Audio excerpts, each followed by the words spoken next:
네, 이렇게 소중한 시간 내주시고 또 이렇게 강연까지 해주시니까 너무 고마운데요. 어, 혹시 오늘 강연 준비하면서 특별히 신경 썼던 부분 따로 없으실까요?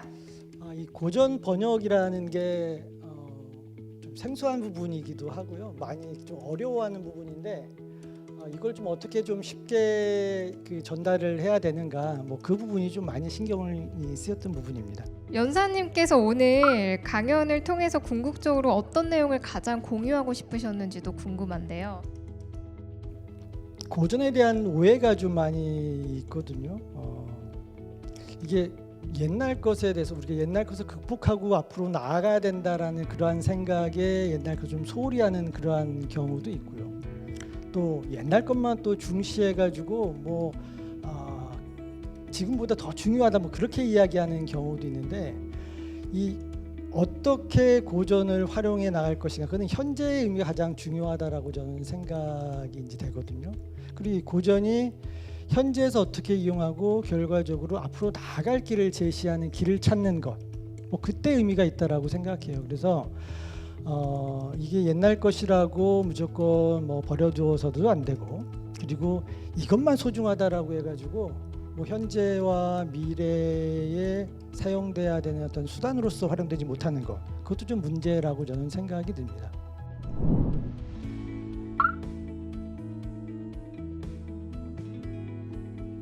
그것 좀 고민 많이 되는 부분인데요. 지금 사극이나 드라마가 우리가 고전을 이해하는 것, 역사에 대한 관심을 갖게 하는데 굉장히 큰 역할들을 하고 있거든요. 근데 이제 간혹 보면은 너무 이게 허구적인 부분들, 그러니까 역사 왜곡 정도까지 가는 부분들이 좀 발생을 하기도 해요. 역사적인 남자를 드라마에서는 여자로 이제 등장을 시키기도 이제 하는 거거든요. 근데 이제 그 드라마나 역사 어차피 허구기 때문에 허구로 이제 받아들여줘야 돼서 허용을 해야 되는 부분이긴 하는데, 이제 드라마나 영화를 만드시는 분들도 조금 조심해서 그러한 부분들이 허구라는 것을 명확히 좀 짚어주셔야 될 것 같고요. 결국은 궁극적으로 그걸 받아들이는 독자나 관람객 입장이 그거를 걸러서 볼 수 있는 좀 눈을 가져야 될 필요가 있어요. 맹목적으로 받아들이는 거는 그래서 좀 곤란하고요.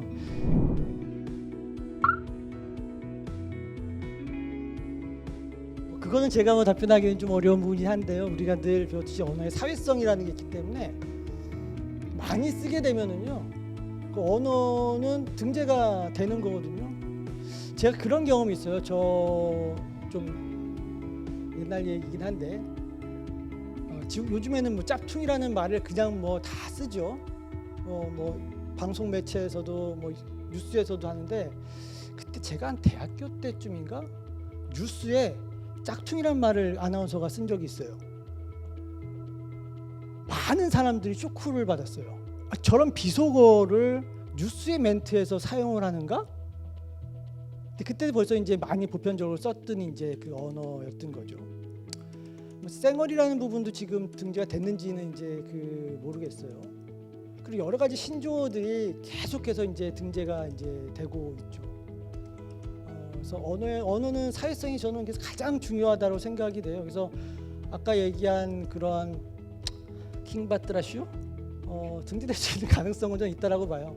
그리고 옛날에 그 언어들도요, 처음엔 비속하게 그냥 은어처럼 쓰여졌던 것들도 많이 있거든요. 지금 그게 한자로 등재가 되거든요. 그럼 거의 수수께끼 같은 거예요.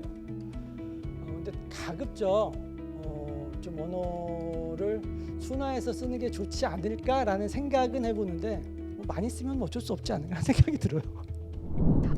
이거는 강연과는 조금 별개의 질문이긴 한데요. 저희 엑스캠퍼스 참여하시는 분들이 거의 학생분들이 많으시고 청년층이 많으세요. 이제 연사님께서 이렇게 많은 분들 앞에서 또 강연을 하시는 입장이 됐지만, 아마도 또 여기까지 오시기까지 많은 시행착오나 또 어려움들, 슬럼프가 있으셨을 것 같아요. 저희 청년들을 위해서 좀 조언 한마디를 부탁드릴게요.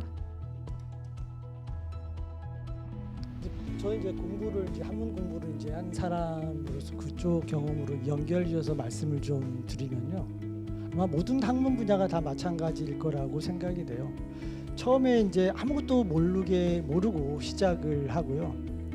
조금 알게 되면은 되게 재밌으면서 내가 많이 알았다라는 생각이 들죠. 이제 자만감도 좀 생기기도 하고 모르는 게 없는 것 같아요.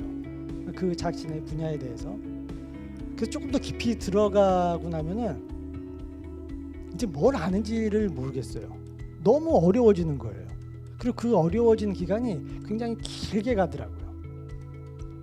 근데 내가 모른다라는 게 생기는 순간 그거는 내가 많이 알게 되었다라는 거예요. 모른다라는 거는 내 시야가 넓어진 거거든요.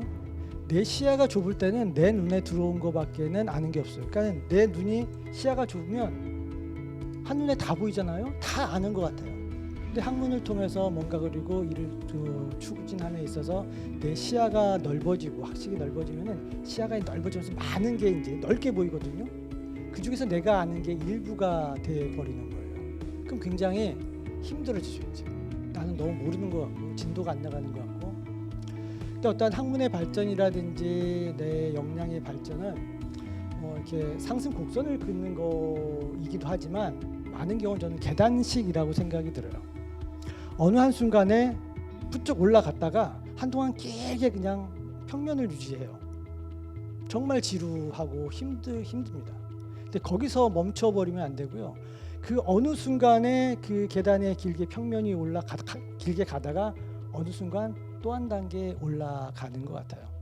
그래서 그런 힘든 시기, 그리고 내가 모르는 게 많이 생기면 내가 그만큼 시야가 넓어지고 많이 알게 되었다라는 것의 방증이라고 생각을 하시면 좋을 것 같습니다. 오늘 따뜻한 말씀까지 너무나 감사드립니다. 이렇게 긴 시간 고생해주신 연사님은 여기서 보내드리도록 할 텐데요. 여러분 마지막까지 큰 박수 부탁드리겠습니다.